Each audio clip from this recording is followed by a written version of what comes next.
Hey everybody, Darryl Griffiths here for Movie Marker. Hope you're all well. This is the latest in my string of reviews from Glasgow Film Festival. I'm back in the Midlands now, but of course the reviews, whether it's written or YouTube, will be flowing throughout the coming days.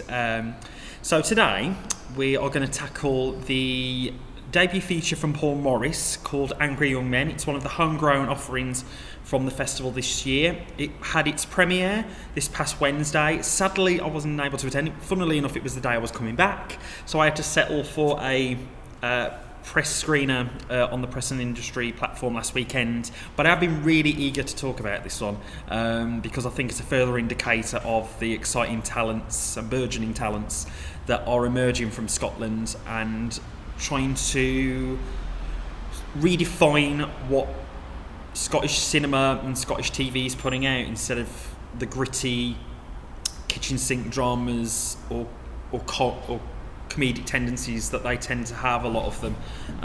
This is a more of a surrealist, verging on theatrical vibe to it that's very distinct, and given it was made for under around £5,000 apparently. Paul used to work in the NHS. This is his first feature. I'm sure he'll correct me on the off chance he sees this in terms of budget and those kind of constraints. But the film centres, it's essentially a stripped back, absurd take on gang warfare. It's set in the fictional council estate of Morchton. In real life, it was set in Hamilton in Scotland, and it revolves around the Bramble Boys, who have dominated, quite gently, albeit, this council estate for some time. You see them in a young form initially, and their intentions are quite clear from the outset. They want to get out of what they consider a shithole, and the camaraderie that they have is evident straight away.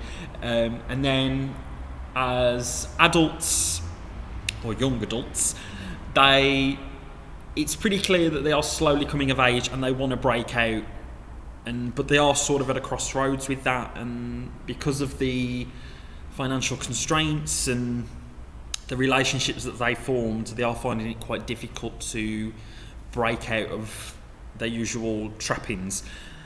And then, as a further complication, the Campbell group storm in, trying to take their territory, and as such gang warfare tales go, they have a little bit of friction, and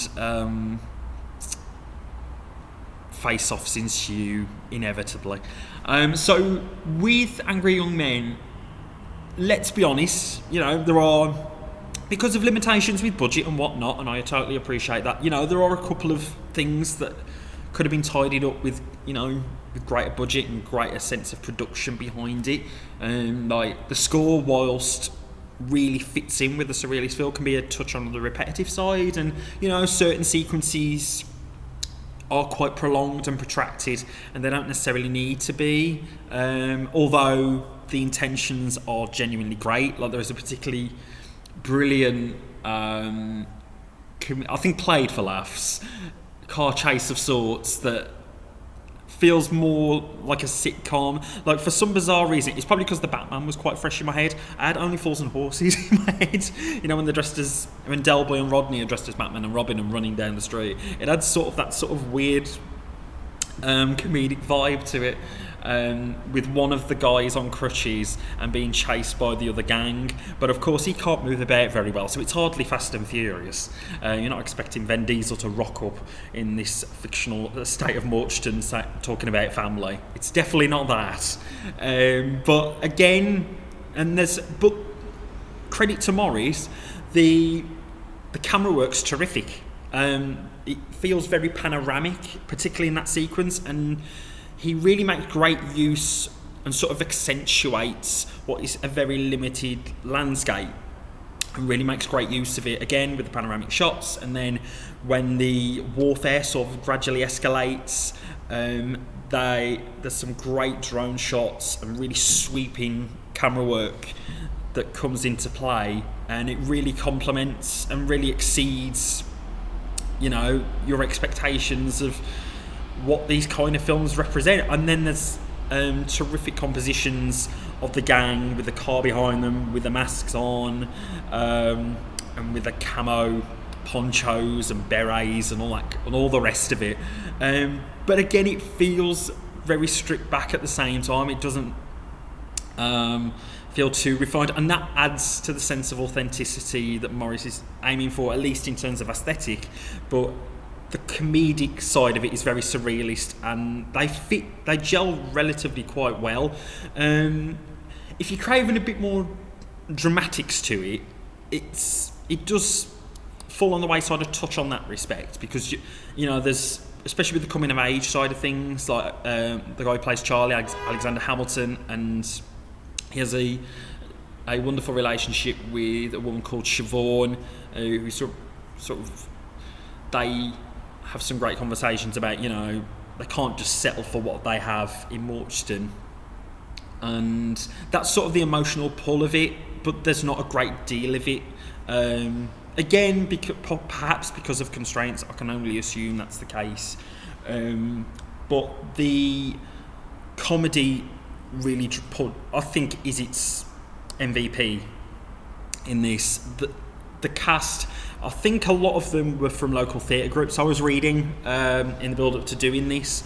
And, you know, you wouldn't believe it's their first feature, really. I mean, a lot of them, the way they riff off of each other is terrific, and you can really tell that this is a proper labour of love for Paul Morris, and you can tell the ensemble is game throughout, and with him leading it as well, as I say, as like the linchpin, like the father figure sort of, and I think a lot of the comedy really does shine through, and it has sort of that irreverent humour that I love about a lot of Scottish work anyway, that's come out of the country. So, and I think it really does fit quite well with the surrealist nature and the dynamic camera work that is on display throughout Angry Young Men. And I think, given, as I say, what the film is in terms of budget and scale, the ambition, you know, may be overreaching in some eyes, but I think it's a terrific achievement given the context of what it's been delivered in. Angry Young Men, I'm so glad that it got, the Glasgow Film Festival really, you know, swung for the fences and gave it a full-on premiere at the festival. I think it's, and, you know, made it, you know, a really big deal out of it. And I sincerely hope that Paul Morris's debut feature finds an audience beyond the festival, because let's be honest, a lot of these films, sometimes they're a bit smaller scale and, you know, low budget, they do find it quite tricky to find homes beyond the festival circuit, and I sincerely hope that Angry Young Men does get that, because there's so much potential within it, through its cast, through its director, and for a first feature there's so much. I'm really excited to see where Paul and a lot of the young cast go beyond it, because, you know, it's a cracking achievement, all things considered.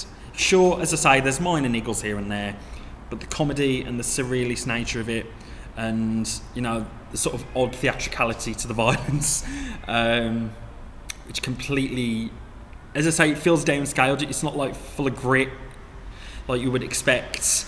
It's like when they have bats, they sort of clunk or clunk, however you want to pronounce it, instead of, you know, full on swinging. It's just a very odd vibe, but in that sense it sort of adds to the absurdity and the appeal of it, and I'm really, really chuffed how it's turned out, because I'm really excited to see it once I heard a bit of backstory about Angry Young Men, and I'm really, really happy how it's turned out for Paul. So congrats on the film, and let's hope it finds an audience. Anyway, I've rambled enough. So that is my review of Angry Young Men. I sincerely hope you've enjoyed it, and I wasn't quite long-winded in all that there. The next film review is on the way. I've got the likes of My Old School with Alan Cumming, The Worst Person in the World, Mark Rylance in The Outfit. There's plenty coming, whether it's in video form or written form.